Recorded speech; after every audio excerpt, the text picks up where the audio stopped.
Le 11e opus de la franchise Saw débarque dans nos salles de cinéma le 26 septembre 2025. C'est ce que je vous aurais dit si on vivait dans un monde parfait, mais vous savez pertinemment que c'est pas toujours le cas.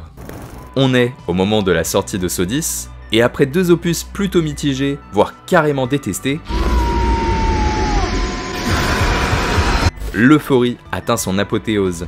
Une franchise issue de la culture de l'horreur réussit à sortir un bon 10e film, un 10e opus d'une très bonne qualité. Ça n'arrive jamais. On joue tout d'abord sur la nostalgie, le retour de John Kramer et de l'acteur légendaire Tobin Bell qui l'incarne. Bonjour Diego, ou devrais-je t'appeler Docteur Cortez? On va jouer à un petit jeu, vivre ou mourir, à toi de choisir. On se concentre sur lui, dans une histoire se déroulant entre le premier opus de Saw et le deuxième. Même l'affiche principale reprend les codes et les couleurs des affiches légendaires de la franchise. Difficile de pas être excité, je vous l'accorde. Et le film confirme son pari, il est une véritable réussite, 112 millions de dollars au box-office, c'est énorme. Votre argent, on le récupérera, vous pouvez en être certain.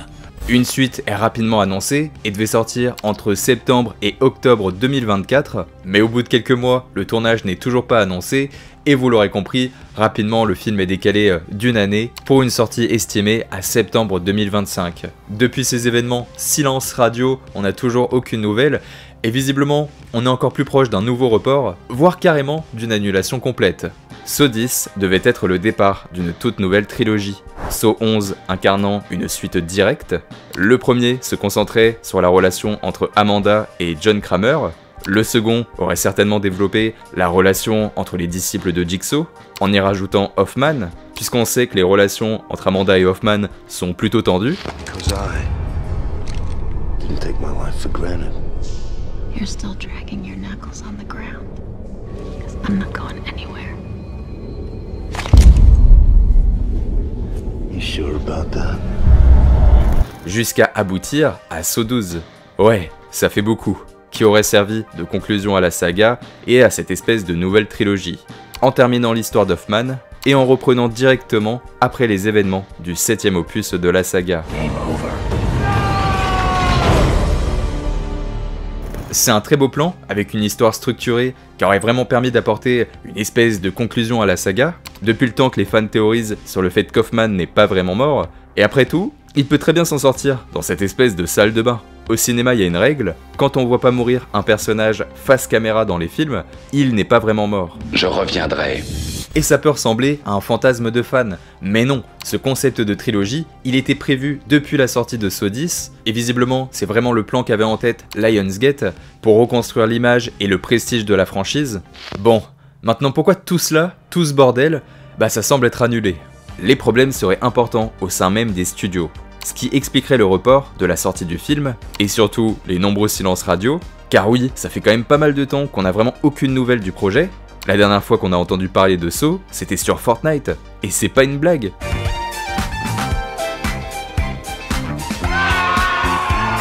Tout d'abord, il y aura une opposition entre 2 personnages, Oren Cools contre Mark Berg.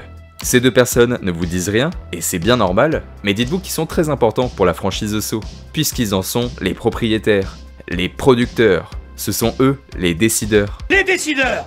Ça te va les décideurs? Comprenez par là que c'est eux qui décident d'absolument tout pour la franchise Saw, l'histoire, c'est eux qui valident le script, c'est eux qui valident les acteurs, la date de tournage, le budget, etc. Tout passe par eux, tout passe par leurs décisions. Mais les 2 personnages doivent s'entendre, car si l'un des deux ne signe pas, ou si l'un des deux n'est pas d'accord, il ne peut y avoir une sortie d'un nouvel opus de la franchise. Leur désaccord serait dû à l'utilisation de la marque Saw. Comment utiliser la franchise et comment la faire évoluer pour gagner de l'argent tout en convenant aux fans. C'est ça tout le problème. L'un serait plus proche du studio Lionsgate et l'autre du studio Twisted Pictures, les deux participant à l'élaboration des films Saw et des futurs opus, les 2 studios étant actuellement en désaccord sur l'avenir de la saga. C'est là qu'on arrive aux rumeurs, mais Lionsgate considère que Tobin Bell est trop âgé, plus de 80 ans, et que c'est risqué de continuer à développer plusieurs films avec lui, car s'il décède, la franchise Saw pourrait carrément se retrouver dans une impasse. Il considère la fin de Saw 10 comme parfaite pour la franchise principale, et que le côté préquel, c'est-à-dire d'un film qui se passe entre le premier et le deuxième opus de la saga, et bah que c'est un peu trop compliqué pour le grand public. Il y a des gens qui sont pas forcément fans de la franchise, ou des films d'horreur, qui sont un peu perdus dans la chronologie, puisque John Kramer est censé être mort, sauf que dans Saw X, il est vivant. Ah ouais mais d'accord, c'est un opus qui se passe avant sa mort se déroulant dans Saw 3. Mais s'il se passe avant Saw 3, pourquoi il s'appelle Saw X, et pas Saw 2? Ah parce qu'il y a déjà un Saw 2? Bon alors je sais pas, pourquoi pas l'avoir appelé Saw 0? Ah ouais merde, Saw 10 se passe après Saw 1, donc ça peut pas être Saw 0. Vous avez compris, pour quelqu'un qui n'y connaît rien, c'est rapidement un enfer. C'est comme Scream 5 qui s'appelle simplement Scream, mais va te faire foutre. Et je parle même pas d'Halloween, ne parlons pas d'Halloween. Et de l'autre côté, le studio Twisted Pictures, qui souhaiterait continuer le plan initial, la même équipe que Saw 10, la suite de l'histoire de John Kramer, avec progressivement un dernier opus qui conclurait l'ensemble de l'histoire avec Hoffman. C'est ce qui était d'ailleurs un peu montré lors de la scène post-générique de Saw 10, une scène qui m'a fait retirer mon caleçon tellement j'avais plus de place à l'intérieur. Enfin bref, passons. Je vous remercie, lieutenant, d'avoir retrouvé mon compagnon de cancer. Saw 10 a été un succès financier, et même des personnes qui ne connaissaient pas du tout la franchise de Saw ont passé un bon moment devant. Je trouve ça un peu difficile de nous fournir un film aussi bon, d'annoncer une suite dans la même veine, et de nous teaser une trilogie complète, si c'est pour tout annuler du jour au lendemain. On voit bien que l'objectif était de sortir un film par an, avant que ce problème en interne arrive, qui a déjà causé un report d'une année complète. Et soyons sérieux, même si dans le meilleur des mondes, le film n'est pas annulé, il n'y a aucun monde, aucun univers, aucune galaxie où le film sort en 2025, puisque le tournage n'a toujours pas commencé. Regardez Scream 7, qui a connu pas mal de galères lui aussi, le tournage débute seulement maintenant, en début d'année, pour une sortie en février 2026, une année complète après le tournage. Donc pas de nouvel opus de Saw en 2025, et dans le pire des cas, ce que je ne souhaite pas du tout, une annulation est plus que probable, et pourrait arriver.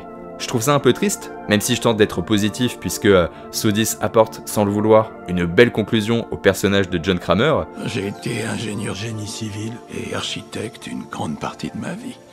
À présent, je me consacre à différents hobbies. Le film l'humanise, nous fait encore plus comprendre son sens de la morale, et c'est d'ailleurs le seul opus de Saw qui se termine d'une belle façon. Le soleil se levant, la lumière, la vie continue. C'est un beau dernier plan pour l'histoire de John Kramer, nos adieux avec le personnage en quelque sorte, jusqu'à ce qu'on le retrouve au paradis, ou plutôt en enfer. Et là, on rentre encore plus dans la rumeur, même si cela semble être confirmé par pas mal d'acteurs du milieu, des youtubeurs américains aux millions d'abonnés, qui possèdent leurs propres sources en interne, ainsi que des leakers qui ont confirmé la chose, bon vous savez, ceux qui laissent échapper illégalement des informations qui ne devraient pas être divulguées. Il est possible que Lionsgate reprenne la totalité des droits de la franchise, et que le studio Twisted Pictures abandonne. Pour rappel, Lionsgate est extrêmement proche de la Blumhouse, un autre studio qui gère tout un tas de films d'horreur à petit budget, qui cherche à reprendre des franchises de l'horreur iconiques, depuis qu'ils ont remis en avant Halloween. Et vu que ça marchait très bien, en termes de box-office surtout, parce que la dernière trilogie Halloween, niveau critique, c'est vrai que c'est quelque chose. Ils ont récemment récupéré les droits de la franchise de l'Exorcist pour 400 millions de dollars et ont de très bonnes relations avec Lionsgate, au point d'avoir formé un partenariat avec eux. Lionsgate souhaite que leur franchise importante soit utilisée et développée par la Blumhouse, en tout cas pour ce qui est du monde du cinéma. Et le premier film de ce partenariat sera un reboot du projet Blair Witch. Donc d'ici quelques années, on va obtenir un nouveau projet Blair Witch par la main de la Blumhouse. C'est pas une blague. Sauf que Lionsgate possède pas non plus énormément de franchises horrifiques que la Blumhouse pourrait exploiter. D'autant plus que leur partenariat est clair, le but c'est vraiment de rebooter les franchises pour faire quelque chose qui plaît aux fans, mais aussi et surtout pour convenir à de nouvelles générations de spectateurs qui n'ont pas forcément vu et qui n'ont pas forcément envie de voir les anciens films. Et l'une des franchises iconiques que possède Lionsgate, c'est évidemment la franchise de Saw. Et est-ce que vous vous souvenez de tout ce qu'on a dit au début de la vidéo? Que Lionsgate était inquiet de l'avenir de la franchise, car Tobin Bell prenait de l'âge, et qu'il fallait bien, si on souhaitait continuer à utiliser la franchise de Saw, se débarrasser de son personnage, et aller de l'avant, rebooter, construire quelque chose de nouveau. C'est exactement les termes du contrat entre Lionsgate et la Blumhouse, et ce qui va se passer pour leur prochain film, le nouveau projet Blair Witch. Je suis pas du tout en train de dire que la Blumhouse va s'occuper de la franchise de Saw, Mais les rumeurs indiquent que cette opposition en Lionsgate, qui veut redémarrer la franchise, et Twisted Pictures, qui veut continuer l'histoire de Saw X avec Tobin Bell, et la trilogie qui était initialement prévue, et bah que tout ça, que tout ce bordel, ça concorde dans un sens. Et que c'est pour cela que Saw 11 est possiblement annulé. En tout cas, le projet qui était initialement prévu. Si la rumeur du fait que Lionsgate a récupéré la totalité des droits et que Twisted Pictures abandonne sa propriété sur la franchise se trouve être véridique, alors le destin de Saw sera définitivement changé. Peut-être qu'on n'aura plus jamais Tobin Bell, peut-être qu'on aura à la place un Timothée Chalamet en John Kramer dans un reboot, la Blumhouse qui censure sans cesse parce qu'elle veut seulement produire des films interdits aux moins de 12 ans pour cartonner au box-office, comme si c'était vraiment la génération entre 12 et 15 ans qui remplissait les salles de cinéma, surtout en France avec les films d'horreur, enfin bref. Et puis pourquoi pas faire un crossover entre Saw et Megan pendant qu'on y est. Ouais, on va voir si Dieu existe. On va voir si on va obtenir de bonnes nouvelles à l'avenir, et dans tous les cas, ils n'auront pas vraiment le choix que de communiquer dans les prochains jours, ou même les prochaines semaines, et les prochains mois, mais les prochains mois ça commence à faire longtemps qu'on n'a pas vraiment de nouvelles, ils n'auront pas le choix que de communiquer rapidement pour annoncer un nouveau report. Il y a aussi d'autres mauvaises nouvelles, comme le réalisateur de Saw X, qui devait travailler sur Saw 11, qui a posté l'un des derniers plans de Saw X avant de clôturer définitivement son compte Twitter, l'air de dire « Regardez, c'est le dernier plan que j'ai tourné pour la saga », c'est terminé, il n'y aura pas de Saw 11, il faut que vous fassiez vos adieux avec le personnage de John Kramer, et je trouve ça tellement dommage, parce que les fans de Saw, dont on fait partie, je pense, une bonne partie des fans de l'horreur adorent la franchise de Saw, on a tellement été éprouvés, on a tellement eu du mal ces dernières années, la majorité des fans ont été déçus des derniers opus de la saga Saw, et quand Saw 10 a été annoncé, on avait un peu peur, on était tous en train de se dire ça va pas être terrible, et finalement ils arrivent avec un film qui a plein de messages, plein de thématiques, qui est plus intelligent qu'il n'en a l'air, qui arrive à révolutionner la formule, qui arrive à vraiment nous faire du bien, nous les fans de la franchise, mais pas seulement, aussi les personnes qui ne s'y intéressaient pas. On a réussi à obtenir un 10e film issu d'une franchise qui était d'une très bonne qualité, mais même pas d'une très bonne qualité, qui était vraiment très bon, mais j'insiste. Et j'insiste encore dessus, je suis désolé, sur le fait que d'avoir un film de cette qualité-là, avec des sous-thématiques sur la santé, la lutte contre le cancer, dans une saga qui de base incarne un divertissement pur jus, où les 3/4 des spectateurs veulent voir des épreuves un peu gore, bah c'est culotté de sortir un film de cet acabit, et pourtant, ils l'ont fait. Ils ont réussi à mélanger un film qui a des discours élevés, des sous-thématiques, des choses intelligentes, que les personnes qui vont voir en salle, ils ont peut-être pas toujours envie d'entendre parler du cancer, ce que je peux totalement comprendre, mais en plus de ça, bah le film reste divertissant. Ça reste un blockbuster horrifique pur jus, qui est très amusant et qui fait que tu ne t'ennuies pas de bout en bout. C'est un film qui est généreux, touchant, et en même temps très divertissant. Et après ce miracle d'un 10e opus qualitatif, on va tout perdre. Tout ce qu'ils ont construit, tout ce plan d'un Saw 11 incarnant une suite, et surtout d'un Saw 12 concluant la saga avec le personnage d'Hoffman, tout cela perdu à jamais. Le plus triste étant nos au revoir avec Tobin Bell, parce que vous imaginez, s'il nous avait vendu Saw 10 comme le dernier film de l'acteur, on se serait plus préparé psychologiquement, et cela aurait rendu le film encore meilleur. Là j'ai pas eu le temps de lui dire au revoir. J'ai pas eu le temps de réaliser son départ, puisque tout le monde était persuadé de le retrouver dans Saw 11. Et ça peut paraître un peu ridicule, mais pour les fans de films d'horreur, faut se rendre compte de ce que représente Tobin Bell. Pour nous, on l'aime de tout notre cœur, on le respecte tellement. Lors de la dernière décennie, il n'y avait pas beaucoup d'icônes de l'horreur, aussi importantes que Freddy, Jason, Pinhead, etc. La seule icône qui réussissait à créer l'événement, c'était Scream, avec Ghostface.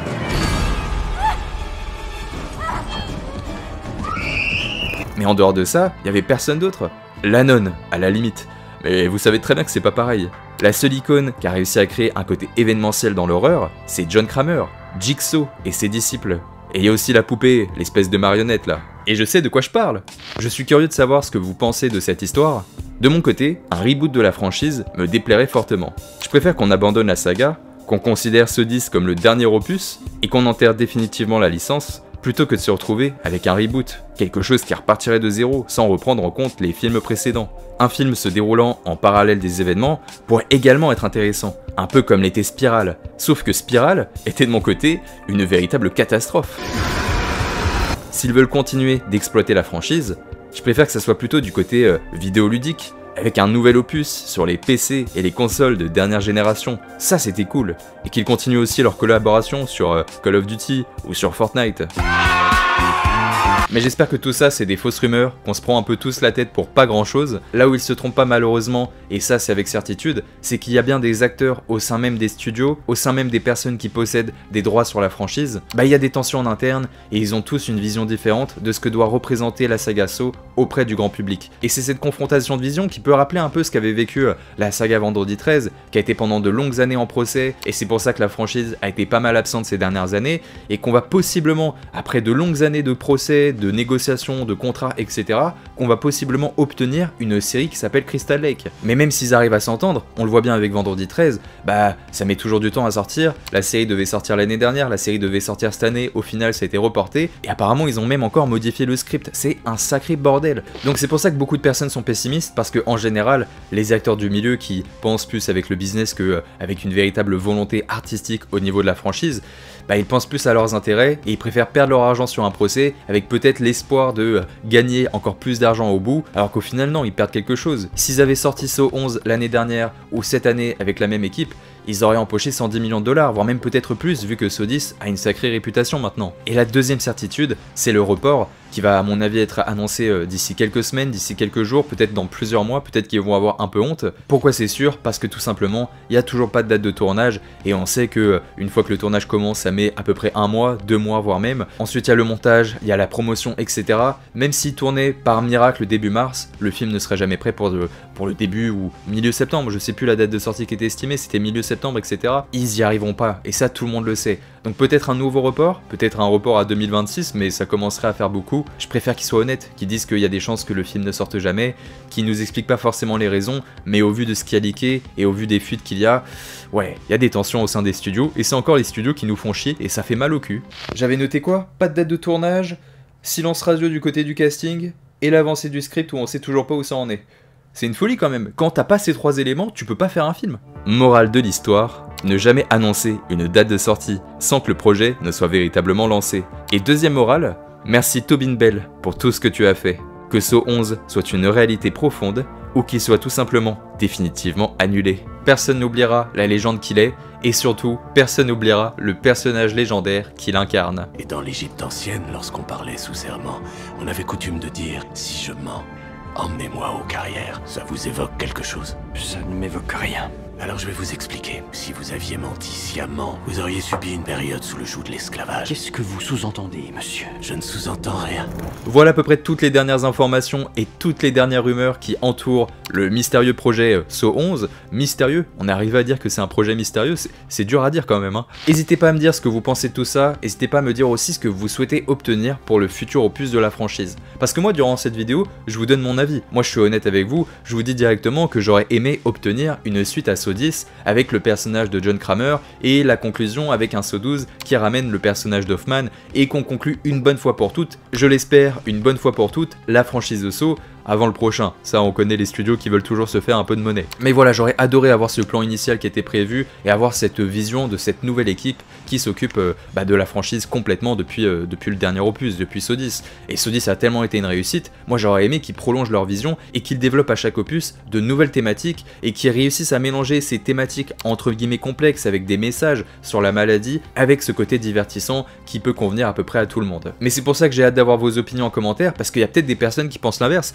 Il y a peut-être des personnes qui vont me dire, Romain, au contraire, Saw 10 était un très bon film, viens on se termine là-dessus, viens on arrête l'histoire de Saw, de la chronologie principale avec le 10e film et on passe à autre chose. Il y a peut-être des personnes qui veulent un reboot, il y a peut-être des personnes qui veulent que ça recommence à zéro, peut-être même des personnes qui veulent que ça recommence sur Netflix avec une série par exemple, j'en sais rien. Donc n'hésitez pas à me dire ce que vous en pensez de tout ça et ce que vous voulez véritablement pour le futur opus de la franchise, enfin pour l'avenir de la franchise dans sa globalité. Et vous savez quoi? Plutôt que de se limiter à l'espace commentaire, je vous propose de rejoindre le tout nouveau Discord où c'est bien plus interactif, et c'est surtout qu'il y a plusieurs salons vocaux qui ont été créés tout simplement pour organiser des lives. Et ce que je vous propose encore une fois, c'est de vous accueillir en direct d'ici quelques jours, quelques semaines, je sais pas encore les dates, mais ça sera annoncé sur la page de la chaîne YouTube, d'organiser un live en direct sur YouTube où on parle de tout cela, on parle des dernières rumeurs par rapport à Scream 7, par rapport à Saw 10, par rapport à Saw 10, par rapport à Saw 11, ou on peut parler aussi de Terrifier 4, de toutes les rumeurs qui entourent, je sais pas, les prochains films d'horreur comme Souviens-toi l'été dernier qui revient cette année, quand même, l'événement. Bref, on pourrait parler de tout ça, et évidemment le but c'est de vous accueillir dans un chat vocal, qu'on puisse interagir ensemble en direct, et là vous pourrez me donner votre avis en vocal, en temps réel, savoir ce que vous voulez pour la franchise de Saw, et ça pourrait être trop intéressant. Donc n'hésitez pas à le rejoindre si vous voulez participer à cette espèce de mini-événement de l'horreur sur la chaîne, un Discord où on parle, un live qui arrive, bref ça va être vraiment très cool. Voilà, des bonnes choses qui arrivent, en fin de compte, on va encore continuer pendant longtemps de parler de films d'horreur et ça fait plaisir. Et bien écoutez les amis, j'espère que vous avez passé un bon moment en ma compagnie. Si c'est le cas, n'hésitez pas à vous abonner, liker, partager, vous connaissez la propagande de YouTube. Moi et mon pote Billy, on vous fait de gros bisous à la fois sur la fesse gauche et sur la fesse droite. Et on laisse l'arrêt des fesses pour la personne qui partage ou partagera votre vie à l'avenir, du bonheur. C'est tout ce qu'on vous souhaite, en tout cas moi, lui c'est un petit bâtard. Bref, c'est tout ce que j'ai à dire, de gros bisous, prenez soin de vous. Mouah. Ciao Ben et les amis.